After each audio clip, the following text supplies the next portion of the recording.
دەنگی ئەمریکا بۆ یەکەم جار دەچێتە گوندی عەلیسەرای باکووری شاری باقوبەی پارێزگای دیالە، ئەو گوندەی کە دانیشتوانەکەی کەوتنە بەر هێرشی چەکدارەکانی داعش و 11 کەسیان لێ ڕفێنرا کە تا ئێستا چارەنووسی 5 کەسیان نادیارە و ئێستاش ترسی ڕۆژانی حکومڕانی داعش بە ڕوخساری دانیشتوانەکەیەوە هەستی پێدەکرێت. چەکدارەکانی داعش ئەم گوندیان فەوتان و 11 کەسیان لێ بردین و دواتر 6یان بەردا، هێشتا 5 کەسیان لامەوە.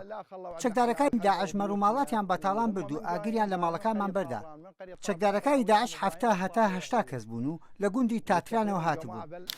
دانیشتوانی گوندی عەلیسەرای کە تورکمانی شیعە مەزهەبن و هەر ئەمەش بووە هۆکاری کەوتنەبەر پەلاماردانیان لەلایەن داعشەوە کە خەڵکی گوندی تاتران کە گوندێکی سوننە مەزهەبی تەنیشتیانە تۆمەتبار دەکەن بە کوشتن و ڕفاندن و هێرشکردنە سەریان. ضغطنا عليهم حلوا يلا 6 من عندنا. ئێمە زۆر لە چەکدارەکانی داعش پاڕاینەوە دەرەنجام 6 کەسیان لەوانی گرتبیان ئازاد کرد. ئەگەر بەرگریکردنی هێزەکانی پێشمەرگە نەبووایە داعش دەستی بە سەناحیەکەشدا دەکرد. ئێمە سوپاسی پێشمەرگە دەکەین و یەزدان پاڵپشتیان بێت.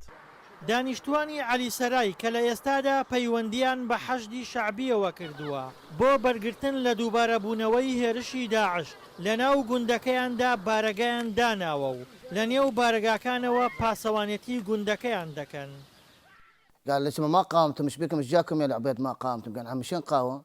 چەکدارانی داعش پێیان گوتین ئایا ئێوە شەرتان لە دژمان کرد بۆچی هێناویانن بۆ عوبەید؟ گوتم چەکدارەکانتان هەڵیان کوتایە سەرمان و دەست بەسەریان کردین و هێنایەنین بۆ ئێرە. گوتیان باشە دانیشن. پاشان چەند چەکدارێکیان هاتن بۆ لامان و گوتیان ئێوە تورکمانن، ئێوە شەرتان لە دژمان کرد.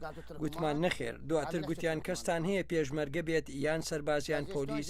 گوتمان نەخێر.